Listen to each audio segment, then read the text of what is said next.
Hello, Internet, and welcome to the long-awaited yet strangely not requested face reveal for GoldenNova. I just wanted to get on camera real quick because I wanted to do a couple of updates. First off, I know at the end of the video I said I was going to be at a YCS in a couple of weeks.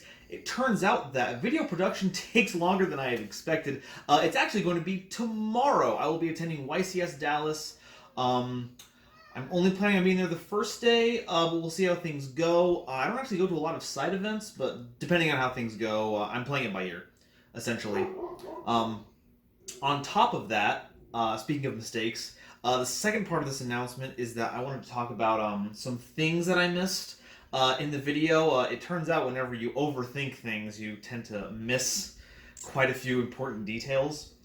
So on my little cellular device, I wrote down all the things that I found out that I missed. The first one, and I think the explicit one that I really should be executed for, was putting Sky Galloping Gaia, the Dragon Champion, in the last segment with the specific fusions. It turns out when it says Gaia the Fierce Knight, there's also a little thing that says Monster right next to it because I don't know if you've noticed, the cards are actually very rare. There are a whole archetype of Gaia the Fierce Knight monsters out there that do things, but technically it would have to be reserved to the first part where I just talk about the generic ones because technically it still fills the dragon portion, but it's weird because if you're playing a Gaia the Fierce Knight deck, it doesn't synergize with any of this stuff, save for getting maybe the Spiral Spear Strike.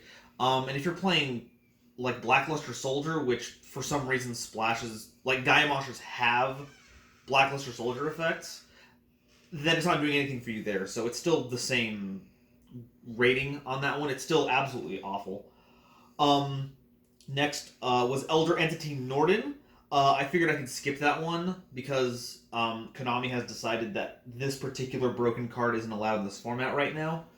But for comprehensiveness sake, it would be in the same vein as Winda. It's just only good when you summon it off of Instant Fusion. Having Muddy Mudragon specialed out is not going to be very helpful. Um, Elemental Hero Esquardo, or Esquiardo. It was always the one that I could never pronounce, but it's that one generic elemental hero that uses a dark material. I'm pretty sure I skipped over that one in writing because I just lobbed it in with all the other elemental heroes. But technically you can make it, but its effect just gives you more attack points when you have more elemental heroes, so it's also just completely missable. It's not worth even focusing on.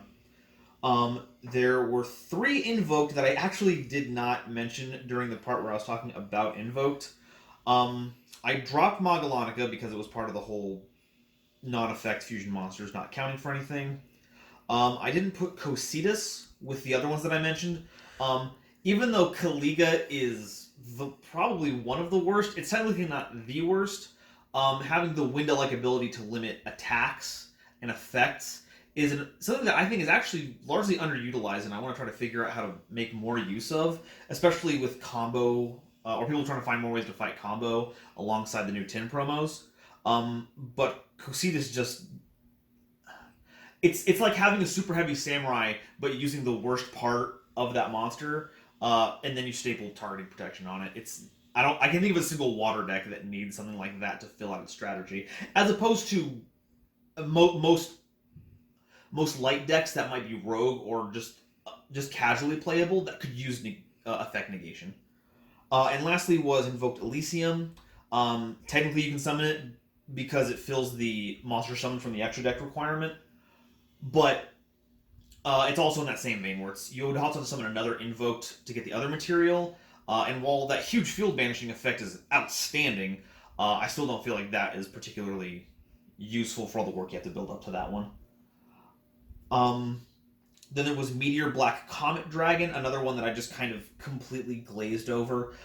Technically, Muddy Mudragon does the level 6 dragon, like specifically level 6 dragon requirement. It's very funny how exactly it fits into there. But the other requirement is Red Eyes, or a level 7 Red Eyes monster, so either Black Dragon or the Flare Gemini they put out. That's kind of an interesting decision there, because Red Eyes Fusion is still a card that exists, so you can just get it for free, but locking out all the other special summons means that you kind of have to win the game off of the effect burn then. Whereas if you summon it with Mudragon, you can get all the good stuff from Comet Dragon without giving up any of your summons. So that's one of the things I'm iffy on. Like, will that be a good substitute for using Red Eyes Fusion? Only time and Joey stands will tell. And the last two were the... embarrassingly enough, one of the things that happened during making the video was that Immortal Destinies came out. And for some reason, the two fusions that were in the set are also legal summoning targets for Muddy Mudragon. It's honestly absurd. I think Konami should stop listening in on my phone calls about wanting more Predaplant support. But Malicious Bane is super good. I love that card. I think it makes for a better summoning off of Dark Calling than anything else. And because Mudragon is so specifically on the field, whereas Dark Calling can grab materials out of the graveyard, combined with the fact that a Duster Gold can just search out Dark Calling from the deck, means that it's very suboptimal trying to use Mudragon on that one. So as long as Konami can make sure to... Not Konami. As long as the secondary market can just deflate those prices on Malicious Banes and all of those other deliciously high-costed cards out of that set, we should be seeing a lot more of that big ol' bungus. And the last one is Predaplant. No one can pronounce their name, or Trifio Veritum, if you want to try and flex your syllable talking. That one also ridiculously good. I always wonder, not always, I wonder if that'll supersede Sovereign Venom Fusion Dragon, as it has the same materials, just, one more dark monster. I did a whole thing where I forgot how its effects work. It is good that it has summoning negation from the extra deck as kind of a stun thing, because Starving Venom doesn't have that. It's just a don't destroy me or I'll blank your field, which can be bypassed, but it's harder to do that for Trifio Veritum. And yes, I did look at it because it's like 4 syllables. Please don't crucify me on that one. We're not going to get this revival effect, which is fine. You weren't reviving Starving Venom, so you're not really giving that up either. But will we consistently be seeing opponents with 3+ dark monsters to summon off of Trifio Cerberus plant dragon thing? That will be... Time will tell on that one, but I certainly would not want to use Muddy Mudragon to try and make all of that one. Because once again, it's a Predaplant. If you're running it, you probably already have enough fusion stuff to make it, and if you're running it with super polymerization, then you would rather either use that, or you would just summon Clock Dragon or Buster Blader, the Dragon Destroying Swordsman, because those cards are ridiculous and will kill your opponent. So that is my overly long speech. I didn't put a timer up, so I don't know if I filled the requisite 10 minutes to try and tell YouTube that I'm a viable advertising revenue stream. So please do your best to try and comment and subscribe and like every YouTube thingamajig that'll help us out. If you see me at the event, hopefully I'll have a little shirt with a channel sigil somewhere around the here area or the here area, depending on where they put their pockets. If you see me, please come give me a talk. Say hello to my cat for me.